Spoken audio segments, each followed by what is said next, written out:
อนย่อมือ10 นิ้วตั้งขึ้นวางกิ้ว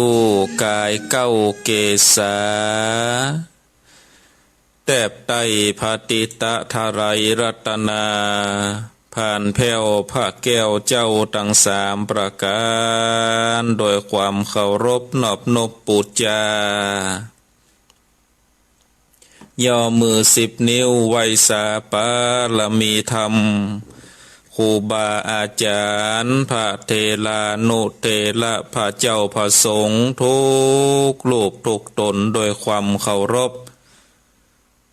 ขอความสุขความสวัสดีจงมีแก่ศรัทธาญาติโยมท่านสาธุชนพุทธบริษัททั้งหลายมาปะกันละเนอมาปะกันแล้วกับช่วงเวลารายการมรดกธรรมล้านนาดำเนินรายการโดยกระผมอัตมภาพพระครูสังฆลักษณะรัตนสิริวัดหริการามสันมณะตำบลต้นทงอำเภอเมืองจังหวัดลำพูนก็ได้นำเอารายการมาปะมาพบกับศรัทธาญาติโยมท่านสาธุชนพุทธบริษัททั้งหลายในวันพุธวันนี้ก็ได้มาปะมาพบกันในวันพุธที่12 เดือนมีนาคมพุทธศักราช2568ก็ได้มาจุดจอดหลอดตึงแห่งศรัทธาญาติโยมท่านสาธุชนพุทธบริษัททั้งหลายในวันนี้ก็เป็นเดือน6ขึ้น14 ค่ำวันพรุ่งนี้ก็จะได้เป็นวันพระวันธรรมสวนะเดือน6เป็งหลายที่หลายตังก็จะมีประเวณีในการทรงน้ำพระธาตุเจ้าเจดีย์เดือน6เป็งกันก็ในระยะนี้ไปก็จะมีประเวณีในการทรงน้ำพระธาตุไปจนถึงเดือน9ปุณศรัทธาญาติโยม ก่อนที่เราจะได้สดับรับฟังพระสัทธรรมเทศนาแบบปื้นบ้านล้านนานั่นก็เอาได้มาย้อมจิตย้อมใจกันก่อนเนาะศรัทธาญาติโยมหอท่านทั้งหลายได้ประนมมือกราบ1กราบ2กราบ3อิมินาสกาเลนะพุทธังปูเชมิอิมินาสกาเลนะธัมมังปูเชมิอิมินาสกาเลนะสังฆังปูเชมิอะระหังสัมมาสัมพุทโธภะคะวาพุทธังภะคะวันตังอภิวาเทมิกราบสวากขาโตภะคะวะตาธัมโมธัมมังนัมมัสสามิกราบสุปฏิปันโนภะคะวะโตสาวกสังโฆสังฆังนะมามิกราบนะโมตัสสะภะคะวะโตอะระหะโตสัมมาสัมพุทธัสสะนะโมตัสสะภะคะวะโตอะระหะโตสัมมาสัมพุทธัสสะนะโมตัสสะภะคะวะโตอะระหะโตสัมมาสัมพุทธัสสะ อิติปิโสภะคะวะอะระหังสัมมาสัมพุทโธวิชชาจารณะสัมปันโนสุขโตโลกเวนโทอนุตตโลปุเรสะธรรมสารติสัทธาเทวมนุสสานังพุทโธภะคะวะติสวากขาโตภะคะวะตาธัมโมสันทิติโกอากาลิโกเอหิปัสสิโกโอปันนะยิโกปัจจตังเวทิตาโพวินโยเหติสุปฏิปันโนภะคะวะโตสาวกสังโฆโชปฏิปันโนภะคะวะโตสาวกสังโฆญาญาปฏิปันโนภะคะวะโตสาวกสังโฆสัมมิจปฏิปันโนภะคะวะโตสาวกสังโฆ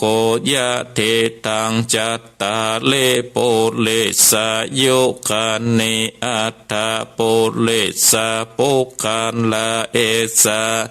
ภะคะวะโตสาวกสังโฆอะหุนายโยปะหุนายโยทักเขนายโยอัญชลิกาละเนโยอโนตลังปุญญาเขตังโลกัสสติกราบหนึ่งกราบสองกราบสามเอาละเนาะศรัทธาญาติโยมท่านสาธุชนพุทธบริษัทต่างหลายเขาได้ไหวพระเป็นการย้อมจิตย้อมใจกับศรัทธาญาติโยมท่านสาธุชนเขาท่านต่างหลายเป็นการได้ห้องกันลุกปุกกันตื่นเพื่อที่จะได้สดับรับฟังพระสัทธรรมเทศนาแบบปืนบันลันนาวันนี้ก็จะได้เตดน้ำเตดธรรมเศรษฐีตั้งห้าผูกต้วนห้าผูกปริปุณนังจะได้จบวันนี้ละเนอะทำเศรษฐีตั้งห้าวันนี้ก็ผูกต้วนตีห้าแล้วผูกสุดผูกซ้อยจะได้ปริปุณนังอวสานในวันนี้ละนาศรัทธาญาติโยมศรัทธาท่านทั้งหลายที่ได้ตื่นขึ้นมาเปิดเครื่องวิทยุสดับรับฟังหลายคืนหลายตีหลายตังก็เจิญจวนศรัทธาญาติโยมท่านสาธุชนเฮาท่านทั้งหลายได้สดับรับฟังพระสัทธรรมเทศนาเศรษฐีตั้งห้าผูกต้นห้าก็เจิญจวนศรัทธาญาติโยมได้ตั้งอกตั้งใจสดับรับฟังเนอนะโมตัสสะภะคะวะโตอะระหะโตสัมมาสัมพุทธัสสะโยนทัตันหังปะกันตวนาเตมังธรรมเตสนังสัทธา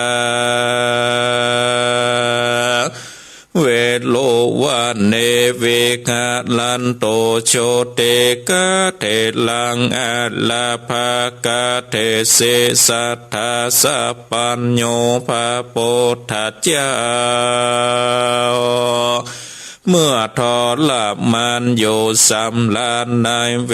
ลุวันนาอันลำอันมีที่กายเวียงลาจากะหะดะกรภาก็ผาดโลบซึ่งโชติกะเทน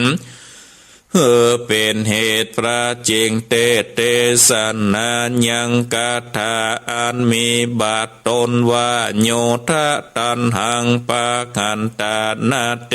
ดังนี้เป็นต้นอะยังอโนโปเพ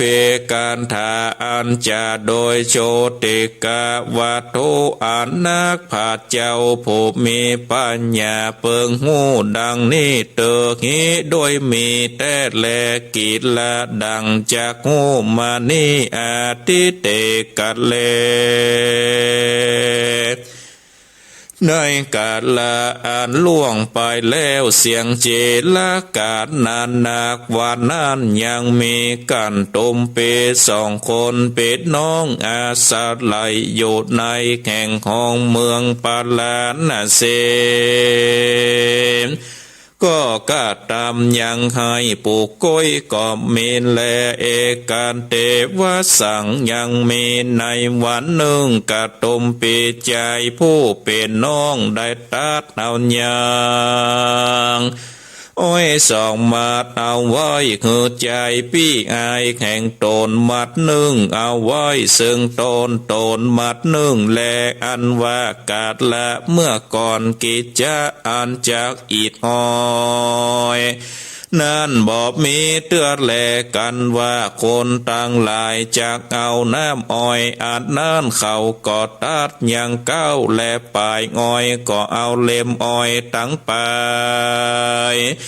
ตั้งคืนน้ำอ้อยก่อนจากไหลออกมาคันแลในเมื่อการตุ่มปีพงจากเอาน้ำอ้อยนั้นเราก็มีผ้าปันเจกัดเจ้าตัวหนึ่งอยู่ในคันธมาฐานะก็ออกจากนิโรธสมาบัติในวันตวนเจ็ดแล้วก็มาพิจารณาดูว่าในวันนี้จากไปสั่งกากหาแก่ผู้ใดจะว่าอันก็ขันกะตุมปีผู้หนึ่งเข้ามาในขายานพระญาแห่งตนแล้วก็หากหูสัมภาวะอันการตุมเปพูดนอนจากกะตามสั่งกะหะได้แลก่อนตือเอาบาทสยองมาโดยลวงอากาศโดยฤทธิแห่งตน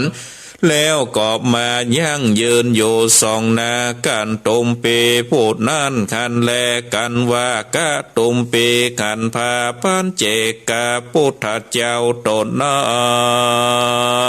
นมันก็มีใจอันจมชื่นยินดีมากนักก็ปูผ้าสบายแห่งตน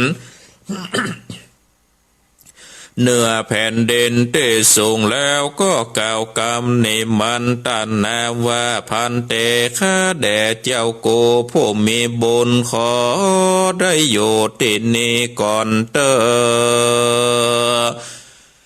ว่าอ่านแล้วพาปันเจกะเจ้าก่อนนั่งอยู่ที่คันแลการตุมเปพูดนั้นพร้อมกับเมียมันก็เอาลำอ้อยตั้งไปตั้งคืนเอาส่วนตั้งเก้าใส่ไปบ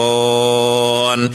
บาทแล้วน้ำอ้อยก็ไหลตกลงในบาทก็ถวายแก่พาปันเจกะเจ้าคันแลในเมื่อพาปันเจกะเจ้าฉันน้ำอ้อยแล้วกะตุมเปผู้นั้นก็ขาดเน่งใจว่าน้ำอ้อยแห่งโกเนนาพระปัญเจกพุทธเจ้าก็ได้ฉันไปแล้วแลส่วนว่าอ้อยแห่งปีกอายกูนี้จักเอาถวายพระปัญเจกเจ้ากันว่าปีกอายแข่งเฮาจักเอากาศีลกับกูนั้นก็จากไปกันแลกันจักเอาผัดละบนกับเฮาก็จากจัดแลกันว่ากะตุมปีขันหนิ่งใจแล้วก็เอาลำอ้อยส่วนอันเป็นปูนแห่งปี้อายตนนั้นถอยตานแก่พระปัจเจกเจ้ากันแล พระปาเจกะเจ้าในเมื่อฉันน้ำอ้อยแล้วก็มาไข่แจกน้ำอ้อยเป็นตาลแก่พระอาจลาขันตาตั้งหลายอันอยู่ในกันทามาตัดนาปาปตามีพระอยากร้อยตนดังอันก่อนน้อมฮับเอาอย่างน้ำอ้อยนั่นแลแล้วกะตุมปีพูดนั่นก็ตั้งกำผาธนาว่าพันเตอันคาใดถวายตาเนก็คือคาใดเสวยสัมปติในเทวโลกด้วยพลังแห่งการตานอันนี้เตอเมื่อนานพระปัญเจกเจ้าก็กล่าวอาโนโมตัสนาว่าเอชิตังดังนี้เป็นตนว่าดุราอุปาสกาอุปาสังกากัมภาตนาแห่งตันจากสมฤทธิโจภาการเตอว่าอ่านแล้วพระพุทธเจ้าก็หนีไปขันแลเมื่อนั้นกะตุมปีผู้เป็นปีก็มาอยู่ยังกะตุมปีผู้น้องก็ถามว่าอ้อยมัดปุ้นของปีกอายบ่เอามาดังลือจากะตุมปีผู้น้องก็กล่าวว่าอ้อยปุ้นของปีกอายได้เอาตานพาปันเจกะเจ้าแล้วแลพิแล้วว่าปีกอายจักเอากะอ้อยหรือว่าจักเอาส่วนบนนั้นจะแยบนั่นกะตุมปีผู้เป็นปีกอายได้ยินคำอันน้องกล่าวว่าเอาอ้อยส่วนตนเมื่อถวายตานซึ่งพระปัจเจกเจ้าสันนานมันก็มีใจจมชื่นยินดีกล่าวเสื่องน้องตนว่าปีกอายบอกเอาก้าจ้างแลจะขอเอาภาละบุญสิ่งเดียวแลแล้วก็ตั้งกำพาธนาว่าข้าขอเอาอย่างสุขสามประการมีพระนิพพานเป็นที่แล้วแลแต่นั่นไปนาสองปิดน้องกะตุมเปนั่นก็กล่าวแก่เท่าจัดละก็เสียงฟังอายุแห่งตนการโจที่ตายก็ได้ไปเกิดในเทวโลกเสวยสัมปติสุขเหมือนมันแลเตปิตันตาในกาดและเมื่อนั้นเทวบุตรสองตนปิดน้องอันเสวยสุขอยู่น้อย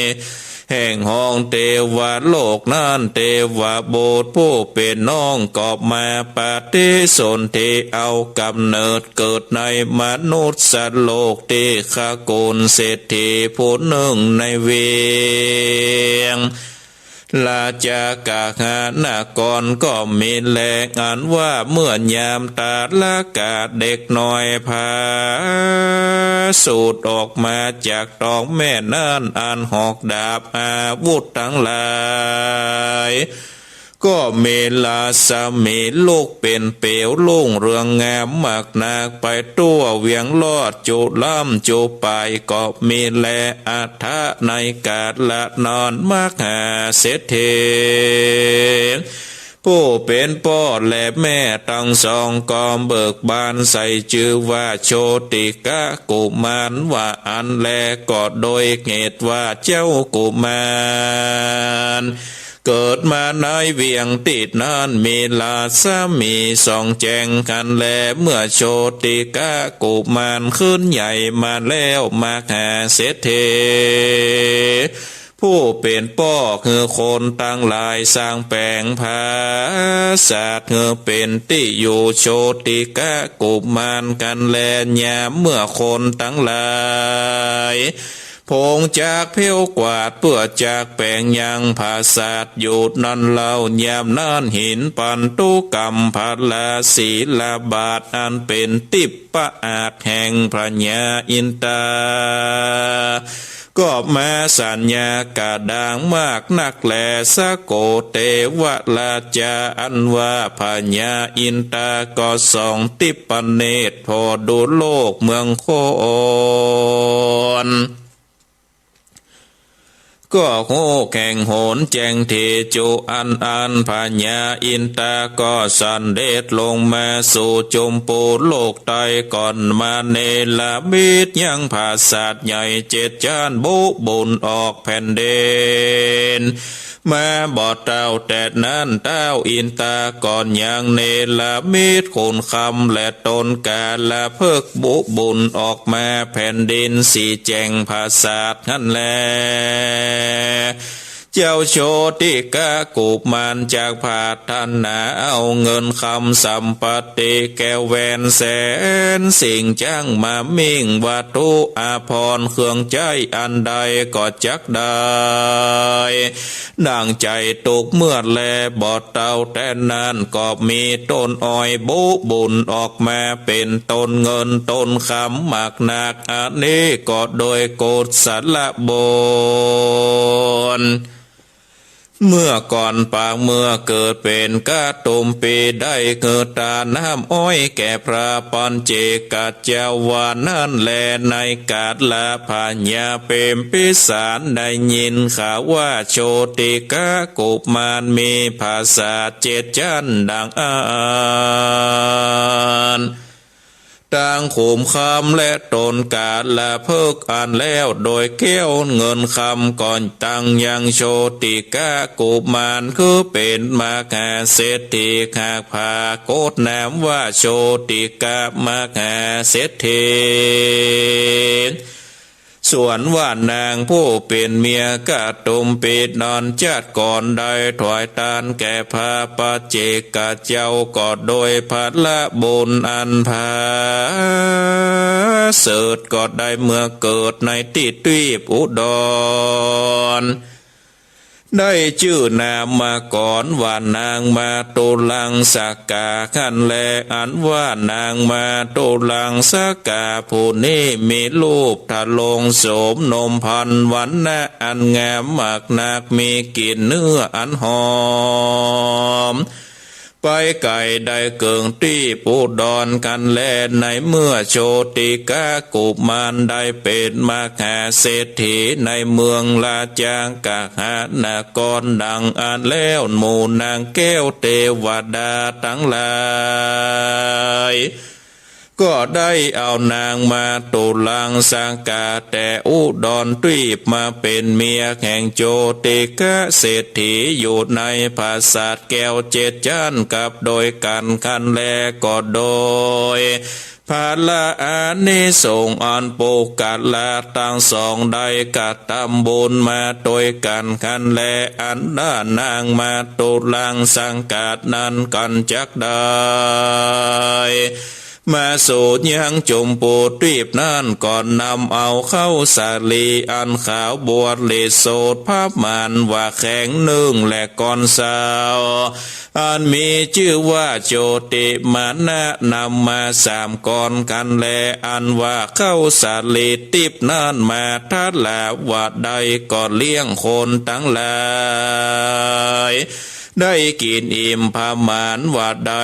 10,000 คนต่อเรากุม1 ปีจัดแลกันคนตั้งหลายจะกินข้าวสาลีนั่นก่อนนำไป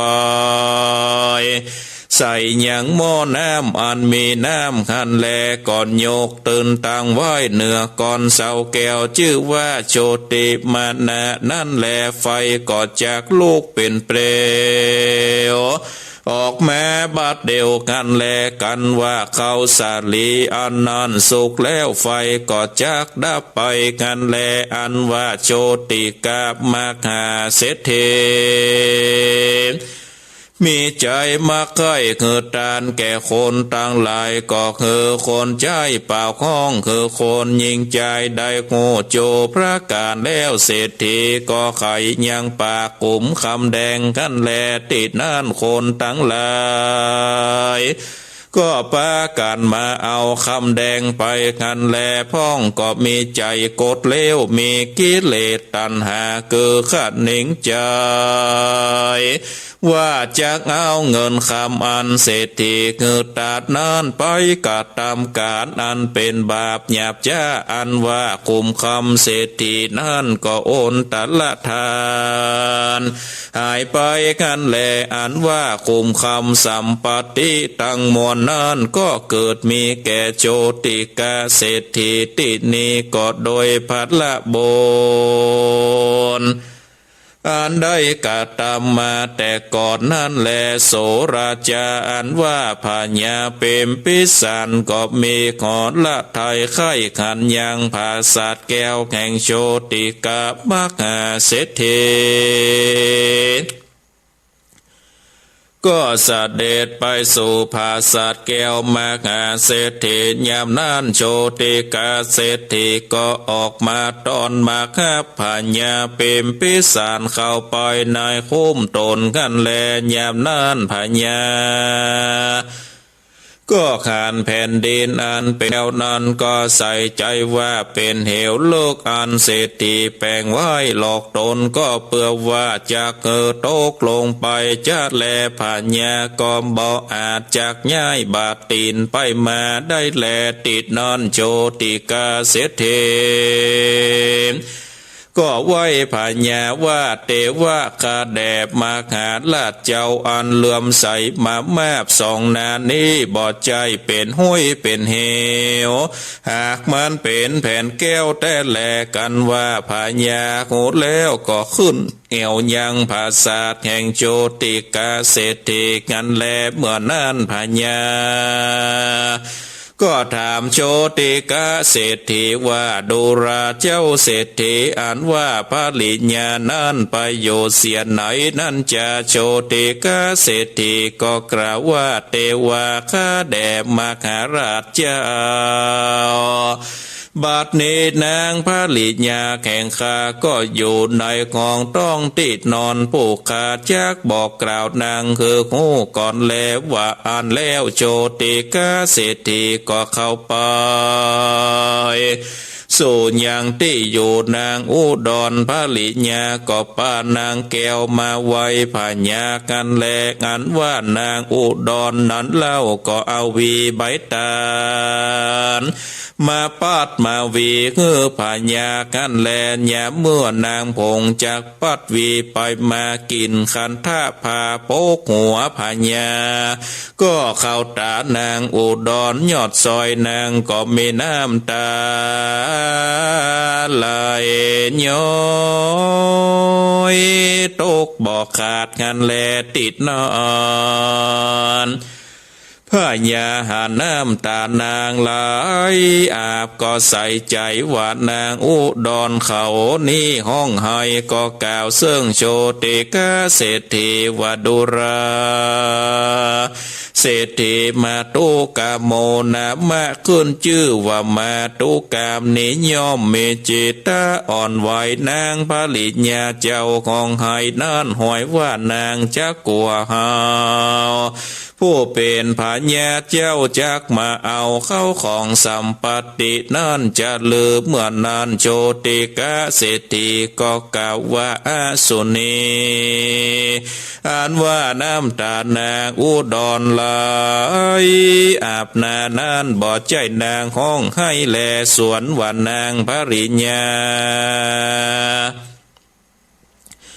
ผู้ข้านี้บอกเกยถูกลมแดดควันไฟสักคาบแลนางเต้าอยู่ในตีบอุดรไก่นานกอดเต้ามีแต่แสงรัศมีแก้วสิ่งเดียวบ่มีแสงพระอาทิตย์พระจันทร์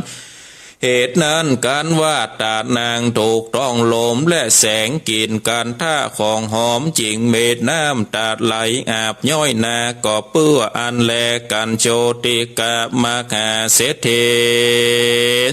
ได้กล่าวแล้วก็เอาแก้วมณีโชติดวงใหญ่ใส่แงมอันมีก้าหาพระมารบอดได้ตวายคือแก่เต้าพญาเป็นพิสารกันแลเหมือนนอ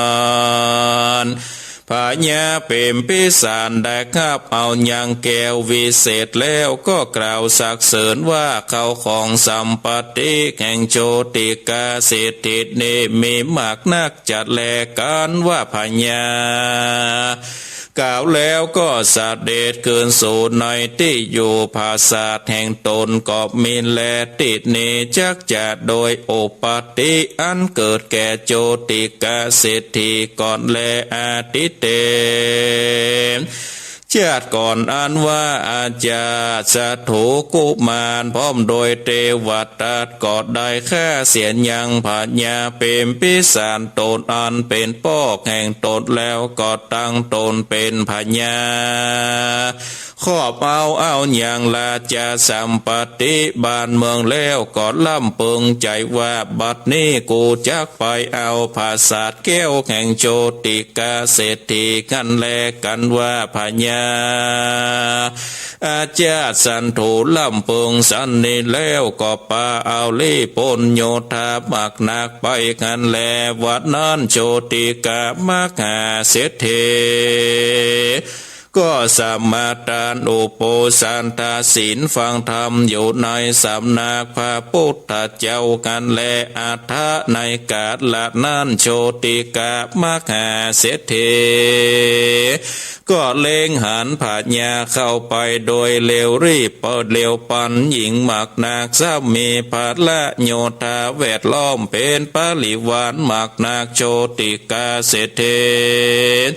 ก็ทำพญาอาจารย์สันโทวาเทวาคาแดบมาขาลาจะเจ้าพิและมีแต่ดังจัดลือมาเอาของสัมปติและแนวเรือนแห่งข้าไปจัดลือติดนานพญาก็กล่าวว่ามาเฮาจักมาเอาอย่างเข้าของสัมปติแห่งตั้นแต่แลติดนันเศรษฐีก็กล่าวว่าข้าแต่มาหาลาเจ้าอันว่าของสัมปติแห่งข้าตั้งมวลนี้ข้าบอกมักไข่คือแก่ปุกะละผู้ได้แม่นว่าเต้าพญาลอยตนก็ดีข้าบอกอาจจะคือได้แลเมื่อนั้นพญาอาจจะสาธุได้ยินกรรมเศรษฐีกล่าวสันนั้นก็เกียรติกล้าโยธามากนักแลก็กล่าวว่าดูลาต้านเศรษฐีสั่งว่ามากล่าวกรรมตาเต้าพญาอันจะเลือเศรษฐีกล่าวว่ามีแต่แลอันเข้าของการนี้แม่นมีเต้าเส้นฝ่ายหนึ่งก็เดข้าบอกมาใกล้เงอผู้ใดแลแม่นว่าโจรก็ดีบอกอาจจักเอาไปได้แลติดนั้นพญาอาจจะสาธุก็กล่าวว่าพิและมีดังอ่านเฮาก็จักไปเอาเข้าของตามใจเขาจะแลติดนั้นโชติกาเศรษฐีก็กล่าวว่าพิและพญา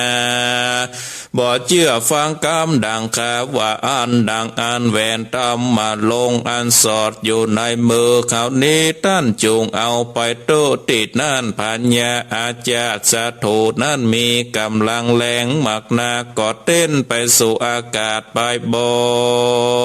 นนะ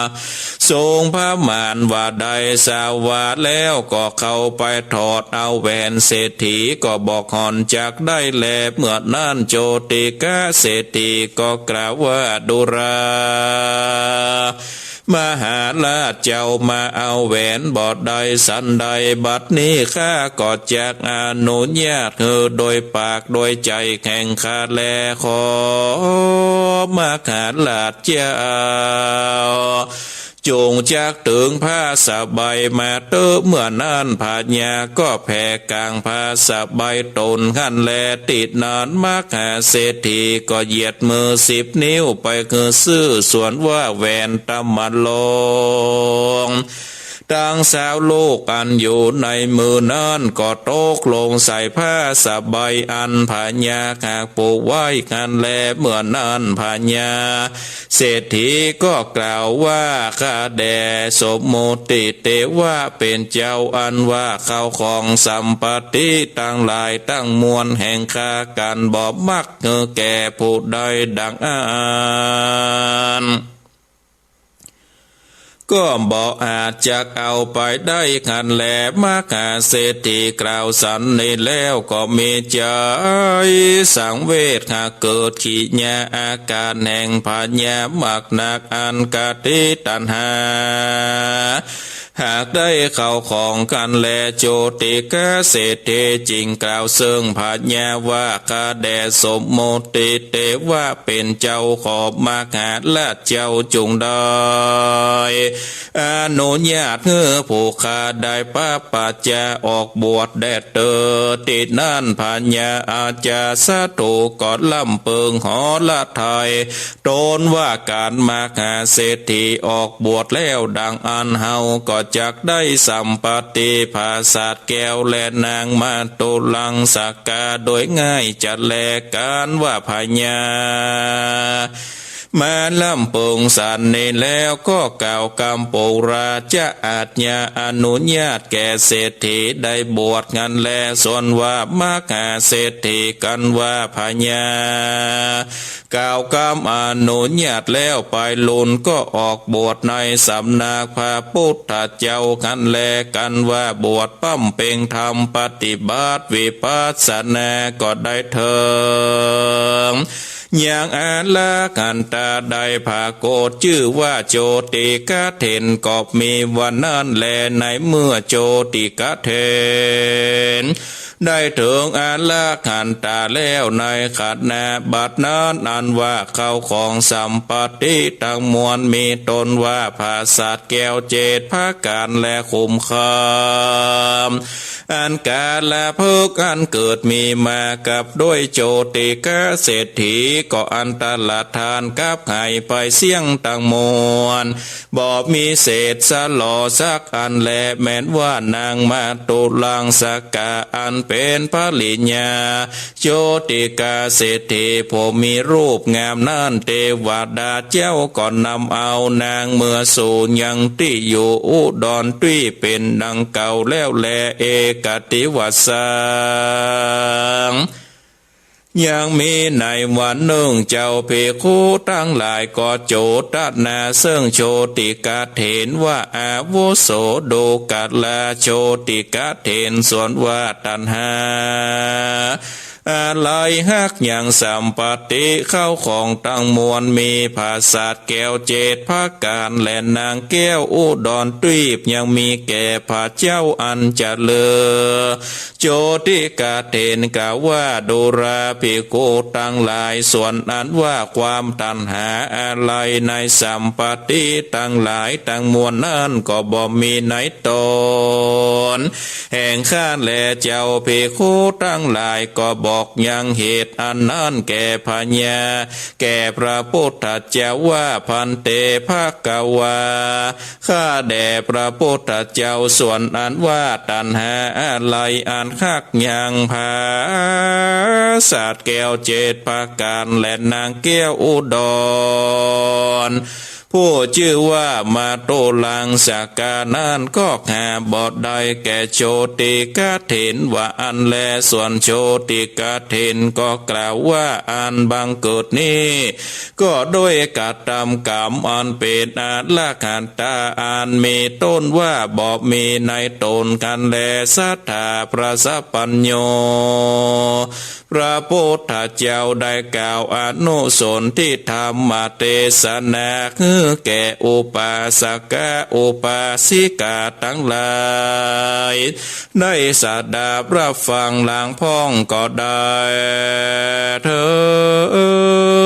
งยังโสตาปฏิ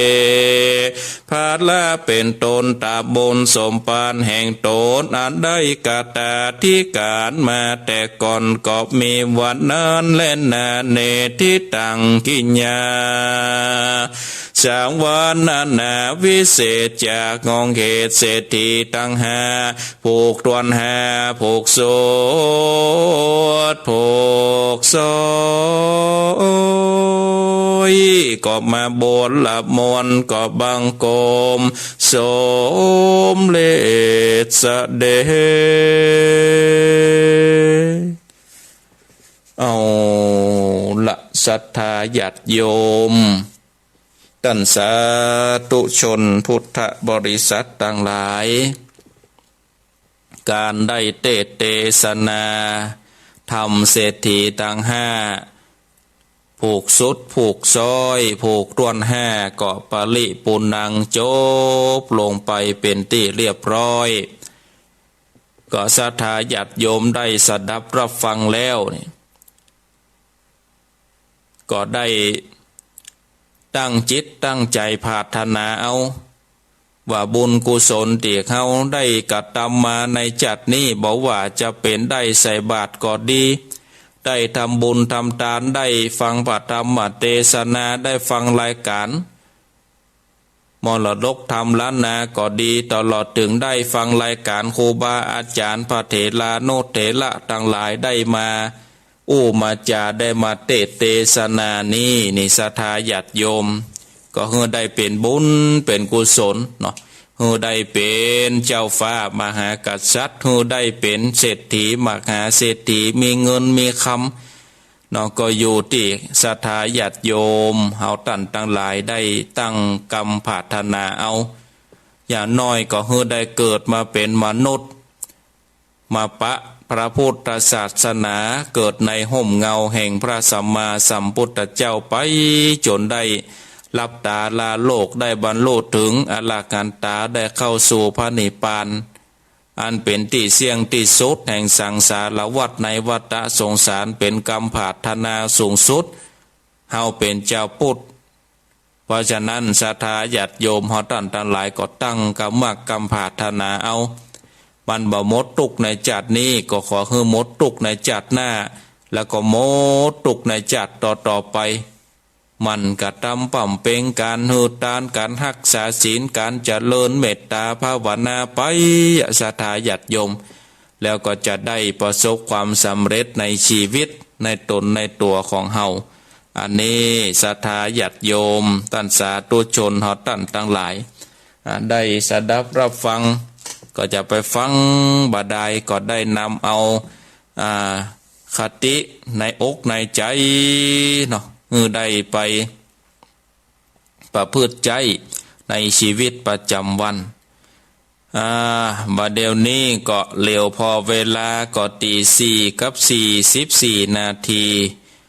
จะได้เปิดสายกับศรัทธาญาติโยมท่านสาธุชนท่านทั้งหลายได้โทรมาเนาะโทรมาแจ้งผลการนับฟังโทรมาโทรมาจาอยู่ที่ไหนตั้งใดก็สามารถโทรมาได้เนอะที่เบอร์โทรศัพท์0865878177อยู่ที่ไหนตั้งใดก็โทรมาได้เลยเนอะโทรมาได้เลยที่เบอร์โทรศัพท์0865878177อยู่ที่ไหนตั้งใด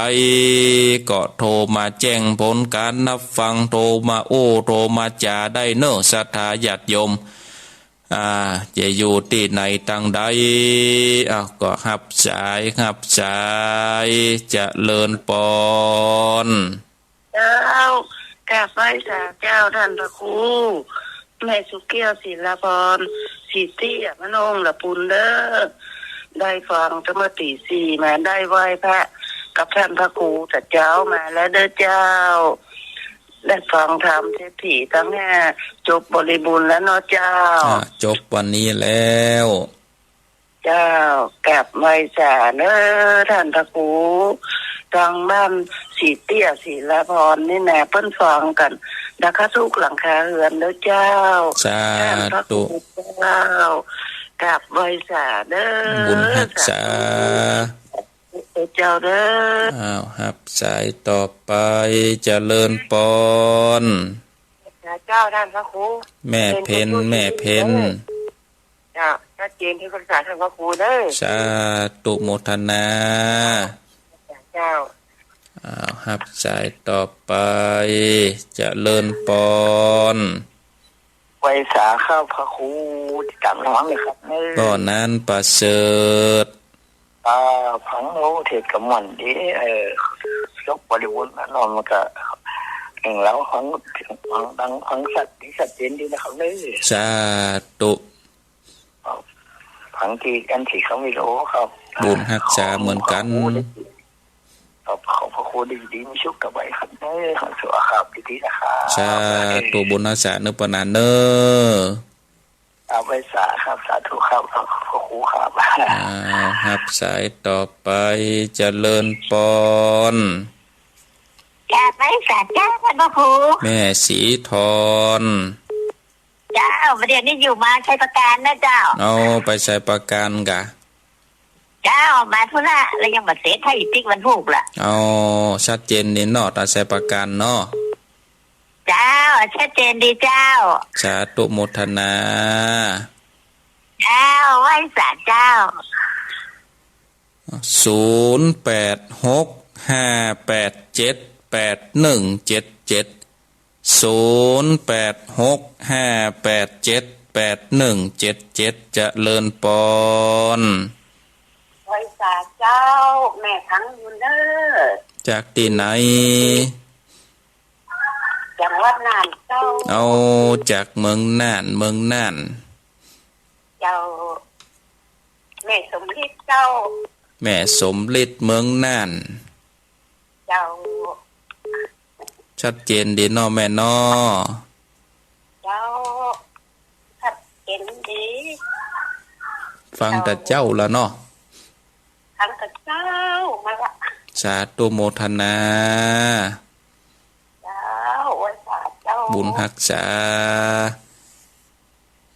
ครับสายต่อไปเจริญปอน มาสการเจ้าพระครู ยายพรตะวานี่มีลมก่อตะวาตะบุญ มีลมห้อนบ่ท้อง โอ้ตำเพนี่ลมเหมือนกันเดินตำเพน่ะ ลมมีลมแดดห้อนมาเจ้าหนาวหน่อย มาเจ้าหนาวมาตอนนี้ฮ้อน เจ้าหนาวมาตอนห้อนมาคืนก็ห้อนเหมือนกันนะ มันฮ้อนเหมือนกัน หนาวห้อนมาเจ้าหน่อยอ่ะนะ นานากา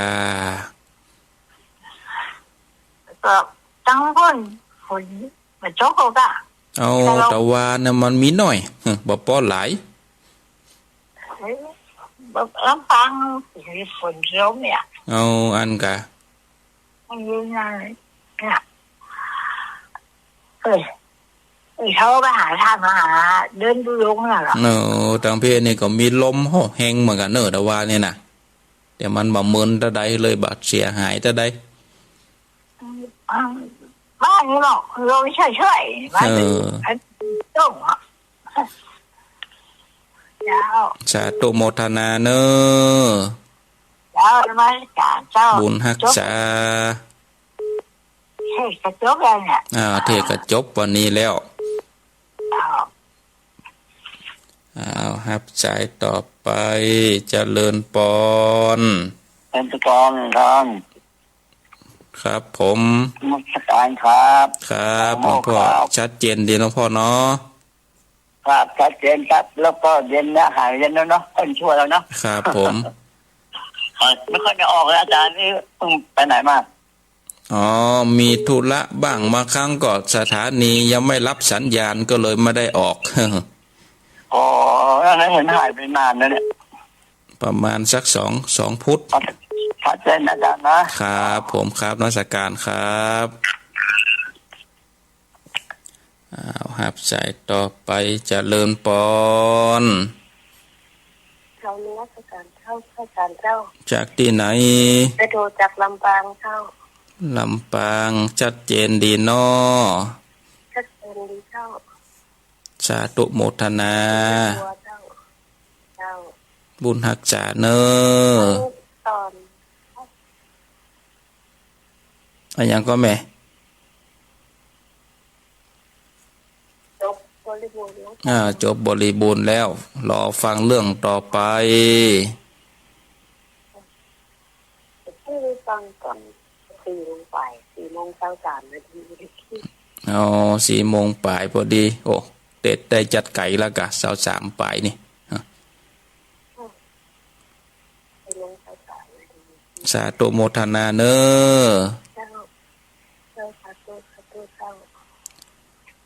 อ้าวมีก็เข้ามาเนอะ0865878177มีเวลาแต่สัก3 นาที3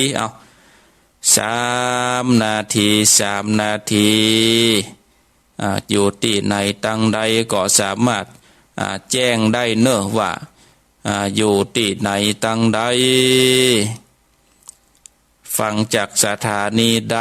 เนาะก็สามารถแจ้งได้เนอะแจ้งได้0865878177อยู่ที่ไหนตั้งใดก็โทรเข้ามาได้รับสายเจริญปอนนมัสการเจ้าค่ะโทรจากเชียงใหม่เจ้าค่ะเชียงใหม่อยู่อำเภอหยังอำเภอเมืองเจ้าค่ะอำเภอเมืองเนาะเจ้าชัดเจนดีเจ้าค่ะสาธุโมทนาพอดีวันนี้ได้เพิ่งฟังเป็นครั้งแรกอะค่ะฟังเป็นครั้งแรกพอดีจะโมทนาสาธุนะคะสาธุโมทนาจะขอให้หลวงพ่อแข็งแรงนะคะสาธุเหมือนกันจะได้เทศทำให้ญาติโยมได้ฟังกันนะคะสาธุบุญทักษาเนอจ้านมัสการเจ้าคุณโยมก็สุขภาพแข็งแรงเนาะเพราะว่าถ้าโยมสุขภาพแข็งแรงโยมก็ได้ฟังทุกเจ้าถ้าอาตมาภาพอายุแข็งแรงแล้วก็จะทาญาติโยมบ่ได้ฟังและญาติเตะให้ไผฟังก็ต้องแข็งแรงถึง2ฝ่ายเนาะตูเจ้าก็แข็งแรงศรัทธาก็แข็งแรงถึง2เบื้องเฟืองฝ่ายแต่ว่าวันนี้นี่ร่างกายเนี่ยตามาภาพนี่ปปกติแต่ใดนะศรัทธาญาติโยมเป็นเป็นหายใจฝืดเพราะว่ามันถ้าจะบึดฮ้อนบึดเย็นเนาะบึดอันหนึ่งบึดอันหนึ่งเป็นหายใจฝืดแล้วก็แต่ว่าเมื่อคืนเนี่ยเจ็บคอพอสะดุ้งตื่นศรัทธาญาติโยมเจ็บคอจนสะดุ้งตื่นเมื่อบ่มีอาการอย่างนะบ่าไข้บ่าเมื่อยบ่าไอบ่าอย่างซักอย่างอยู่ดีกินได้ก็เจ็บคอมาพออย่าเปิ้นกืนหอกกืนดาบเข้าไปในท้องในคอลูกกืนมาเซาะหาอันที่พ่นคอที่อันเป็นสเปรย์ที่มันพ่นโควิดแต่ก่อนนั่นน่ะมาพ่นก็แควนขึ้นมาวันจันควายมาก็กินยาแก้อักเสบกินยาฆ่าเชื้อก็แควนขึ้นมานี่บ่าไอบ่าอย่างสักอย่างแล้วก็ไปเพี้ยวบนเวกหานมันถ้าจะเป็นฝุ่นก็เป็นอย่างกันเนาะเป็นหูดังตันเป็นนั่นเป็นหายใจฝืดไปหะศรัทธาญาติโยมก็ตามสภาพร่างกายมันเนาะตามสภาพร่างกายมาเร็วพอเวลาก็ตี4:55 นาทีก็คงจะปริปุณนางเนาะศรัทธาญาติโยมฮอดตันทั้งหลายก็คงจะปริปุณนังพอดีกับเวลาละเนาะกับเวลาในรายการมรดกธรรมพื้นบ้านล้านนาแล้ววันนี้ก็มาทวนสายก่อนเนาะมาทวนสายที่1จากแม่สุกแก้วบ้านศรีลาพรศรีเตี้ยอำเภอบ้านโฮงสายที่2จากแม่เพ็ญเวียงหนองล่องตาจ้างสายที่3จากป้อนานประเสริฐอำเภอนาน้อยจังหวัดน่านสายที่4จากแม่สีทรสายที่5จากแม่สมฤทธิ์จังหวัดน่านสายที่6จากยายพรล่องงัวแดงสายที่7จากหลวงพ่อปางโม่เชียงดาวสายที่8จากลำปางสายที่9จากกุญโยมอำเภอเมืองเชียงใหม่ก็สาธุอนุโมทนาตั้ง9เสียง9สายแล้วก็ศรัทธาญาติโยมที่เข้ามารับชมรับฟังในการถ่ายทอดตามระบบ Facebook ก็ดีก็สาธุอนุโมทนากับทุกท่านทุกคนที่มา แสดงความคิดเห็นว่าทางไลฟ์สดทางเฟซบุ๊กก็คงจะชัดเจนดีเนาะก็สาธุอนุโมทนากับศรัทธาญาติโยมที่โทรมาก็ดีที่เข้ามารับชมในการไลฟ์สดทางเฟซบุ๊กก็ดีก็สาธุอนุโมทนาเอาละเนาะศรัทธาญาติโยมท่านสาธุชนท่านทั้งหลายวันนี้อาตมาภาพก็ขอนำเอารายการได้ลาจากศรัทธาญาติโยมท่านทั้งหลายไว้เพียงอุตอีก่อนเนาะขอความสุขความสวัสดีจงมีแก่ศรัทธาญาติโยมทุกท่านทุกคนอายุวันโนสุขังพลัง